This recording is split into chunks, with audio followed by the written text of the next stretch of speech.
When the lights go out in a strategic port city during wartime, it is never just a technical failure. It is the sound of political authority cracking under pressure.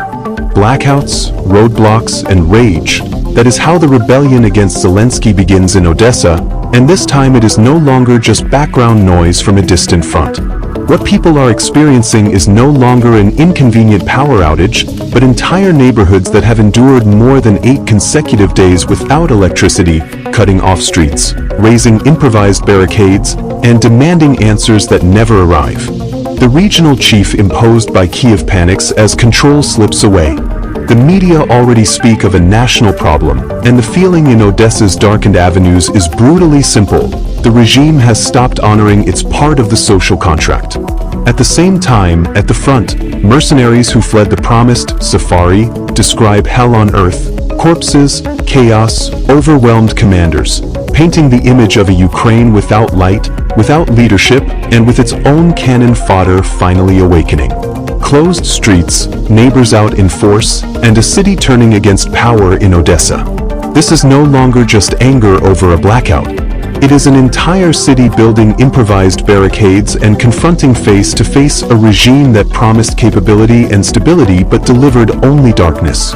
What began as an isolated protest, according to these sources, has mutated into the early shape of a new Maidan against Volodymyr Zelensky and his allies.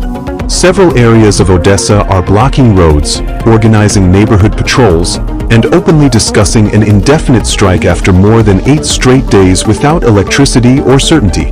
Ukrainian media cited by the source admit, with an alarmist tone, that residents have even shut down Genueska Street, once a tourist symbol and now an avenue of indignation. Genueska has spent 8 days without power, 8 nights of cold, spoiled food, and entire families living literally by candlelight. Reflection question: are modern wars won with soldiers or with money? Write it in the comments. And while you're at it, don't forget to give this video a like. It really helps the channel. Your comments don't just sit there, they guide what we create. The immediate trigger, they report, lies in massive retaliatory attacks that destroyed power plants following Kyiv's actions against civilian ships and oil tankers.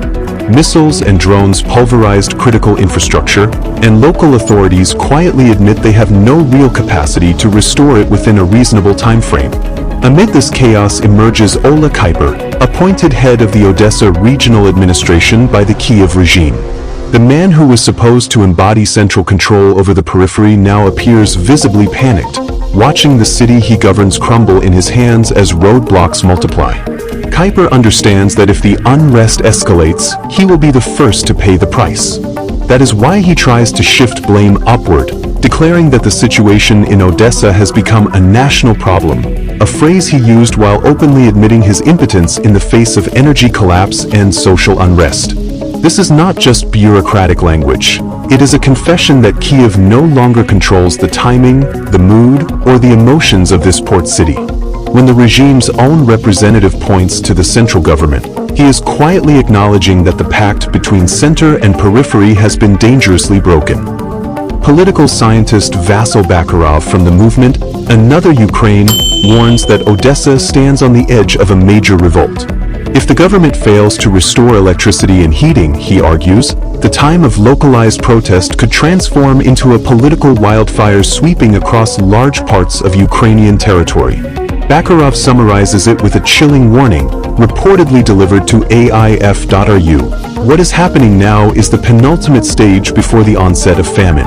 Eventually, transport will stop functioning and food supplies will cease to arrive. Kyiv fears precisely this outcome, and with good reason, the analyst notes. First, local authorities would fall, dragged down by the fury of Odesa residents and protesters arriving from battered regions like Sumy. Then that same wave could strike directly at the Kyiv regime itself, already eroded by years of war. What do you think happens to a government's legitimacy when it can no longer keep the lights on, heat homes, or deliver food to its cities? Give us your opinion in the comment box below. As the risk of revolt grows, local nationalist groups in Odesa seem determined to pour gasoline on the fire. Instead of focusing on restoring basic services, Kyiv's loyalists devote themselves to decommunizing the city, tearing down commemorative plaques and rewriting the past while the present sinks into darkness.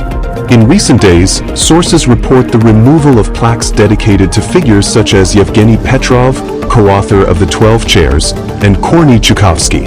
Even in times of relative calm, many Odesa residents rejected this vandalism. Now, with the city plunged into darkness, these scenes feel like an open provocation. The result is an explosive cocktail. Entire neighborhoods without electricity, terrified local authorities, nationalist ideologues playing with symbols, and residents improvising emergency kitchens. Odesa, long seen as a rebellious city, becomes a living manual of how a regime decays when it fails to guarantee even the most basic necessities. While the internal front fractures, the military front offers another snapshot of the same decay. According to the sources, foreign cannon fodder, the International Legion of the Armed Forces of Ukraine no longer believes the slogans. Where epic adventure was promised, they found corpses, chaos, and commanders who treat them as expendable. The situation with foreign fighters is changing dramatically. It seems the cannon fodder has finally awakened. Instead of the expected military safari, they encountered a true hell on earth. This phrase, emphasized in the cited texts, captures the psychological turning point of these volunteers. Their own accounts admit that the narrative of a battle between good and evil collapsed upon contact with frontline reality. Instead of the safari sold by propaganda, many foreigners discovered a conflict defined by the stench of corpses, logistical disorder, and the gnawing sense of having been deceived from day one. Finnish war correspondent Kasti Heiskanen, in an interview with AIF.ru, relays the words of those who managed to return alive. The military conflict turned out not to be a safari, but a hell on earth, with the smell of dead bodies and chaos, he recounted, making it clear that the heroic dream had dissolved into a nightmare. That confession shatters the myth of an elite contingent that Ukrainian intelligence tries to sustain, the sources remark. What returns home are not magazine cover heroes, but men with severe physical injuries, sleepless nights, and a clear realization that they were used as disposable material by a distant command. This realization arrives quickly. A striking example is the 47th Separate Mechanized Brigade, where, according to the Telegram channel Northern Wind, total loss of control has set in. Foreign legionnaires and Ukrainian soldiers openly defy their own commander in the middle of war. Command formally rests with the young Lieutenant Colonel Maxim Dmytruk, only 26 years old, but his authority evaporates when confronted with exhaustion, fear, and distrust among subordinates. In the real hierarchy of the trenches, those three factors outweigh any freshly pressed insignia. War correspondents sum it up with a phrase that says everything. Foreign fighters refuse to occupy positions and live in brigade barracks, preferring instead to rent apartments in Sumy. When soldiers who supposedly arrived out of conviction choose a rented apartment over a trench, something has definitively broken in the chain of command. Neither money nor epic rhetoric compensates for the real risk of death, and every new order is met with anger, resignation, or outright disobedience. What does it say about a war effort when even its most ideologically motivated fighters decide survival matters more than orders? Give us your opinion in the comment box below. Western governments try to conceal the scale of the losses, Heiskanen emphasizes. Writing about Finnish volunteers from the Mumit unit, he estimates that more than 20 have already died, yet official Helsinki keeps this information secret to avoid fueling internal doubts about a war presented as unquestionable. In this context, the decay of power in Kyiv is not measured only in maps or military statistics.